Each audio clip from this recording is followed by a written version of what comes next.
나는 전능하신 아버지 하나님, 천지의 창조주를 믿습니다. 나는 그의 유일하신 아들, 우리 주 예수 그리스도를 믿습니다. 그는 성령으로 잉태되어 동정녀 마리아에게서 나시고 본디오 빌라도에게 고난을 받아 십자가에 못 박혀 죽으시고 장사된 지 사흘 만에 죽은 자 가운데서 다시 살아나셨으며 하늘에 오르시어 전능하신 아버지 하나님 우편에 앉아 계시다가 거기로부터 살아있는 자와 죽은 자를 심판하러 오십니다. 나는 성령을 믿으며 거룩한 공교회와 성도의 교제와 죄를 용서받는 것과 몸의 부활과 영생을 믿습니다. 아멘.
오늘 하나님께서 우리에게 주신 말씀은 사무엘하 1장 17절에서 20절입니다. 다윗이 슬픈 노래로 사울과 그의 아들 요나단을 조상하고 명령하여 그것을 유다 족속에게 가르치라 하였으니 곧 활노래라. 야살의 책에 기록되었으되 이스라엘아 내 영광이 산 위에서 죽임을 당하였도다. 오호라 두 용사가 엎드러졌도다. 이 일을 가드에도 알리지 말며 아스글론 거리에도 전파하지 말지어다. 블레셋 사람들의 딸들이 즐거워할까 할례받지 못한 자의 딸들이 개가를 부를까 염려로다. 아멘.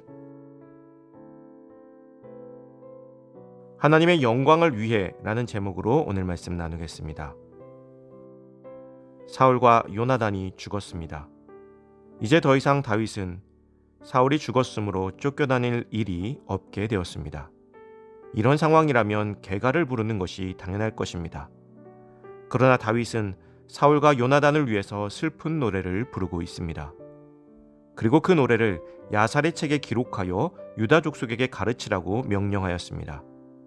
야살의 책은 의인의 책이라고 볼 수 있습니다.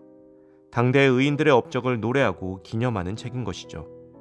사울과 요나단에 대한 업적의 찬양이 성경이 아니라 야살의 책에 실린 이유는 그것이 하나님을 찬양하는 것이 아닌 인간의 업적을 기억하는 것이기에 야살의 책에 기록된 것이라고 볼 수 있습니다. 다윗은 사울과 요나단을 기억하기 위해 야살의 책에 활노래를 기록하였습니다.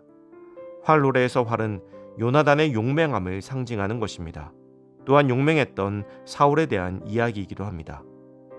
다윗은 사울의 죽음으로 자유를 얻었고 그로 인해서 기뻐하여도 누구도 뭐라 하지 않았을 것입니다. 사울의 죽음을 놓고 하나님께 벌을 받았다고 사람들은 생각하였을 것입니다. 그러나 다윗은 그것을 원치 않았습니다.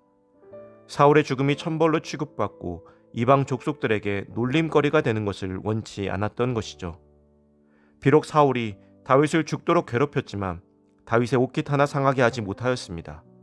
또한 사울은 하나님께서 기름 부어 세우신 왕이었기에 다윗은 그를 함부로 여기지 아니하였습니다. 또한 다윗은 요나단을 사랑하였습니다. 그 사랑이 어찌나 큰지 여인의 사랑보다 크다고 할 정도로 둘의 사이는 우정을 넘어선 것이었습니다. 비록 요나단의 아버지 사울로 인해서 함께하지 못한 시간이 많았지만 이 둘은 서로를 이해하고 항상 서로를 위해서 그 마음을 다하였습니다. 그렇기에 지금 다윗은 슬퍼하고 있습니다. 또한 혹여 이들의 죽음으로 인해서 하나님의 영광이 가리울까 염려하고 있습니다. 하나님께서 기름 부어 세우신 왕이 너무나 허무하고 비참하게 죽었습니다. 그 모습으로 인해서 하나님의 영광이 땅에 떨어질까 염려하였던 것이죠. 그래서 그의 죽음에 대해서 사람들에게 함구하도록 명령하였습니다. 너무나 슬픈 순간에도 하나님의 영광을 생각하며 자신이 해야 할 일을 정확하게 알고 행하는 다윗의 리더십이 드러나는 장면이라고 할 수 있을 것입니다. 우리는 원수의 무너짐을 좋아하고 기뻐합니다. 그러나 다윗은 원수의 무너짐과 상관없이 하나님의 마음을 바라보았습니다. 하나님께서 세우신 첫 번째 왕이 무너질 때 하나님의 마음이 어떠하실지 헤아리며 그에 맞게 행동한 것입니다. 사랑하는 성도 여러분, 우리는 쉽게 우리의 감정에 의해서 움직이게 됩니다. 감정적인 것이 나쁜 것만은 아닙니다. 다윗도 이 죽음을 놓고 슬퍼하였죠. 그러나 그 가운데에서도 하나님의 영광을 생각하며 매 순간 하나님만을 위해서 살았던 다윗의 모습을 우리는 기억해야 할 필요가 있습니다. 그것이 하나님의 백성이 살아가는 방식이어야 하기 때문입니다. 오늘 우리의 감정 위에 하나님을 먼저 생각하고 움직일 수 있는 다윗과 같은 지혜가 우리에게 있기를 간절히 소망합니다.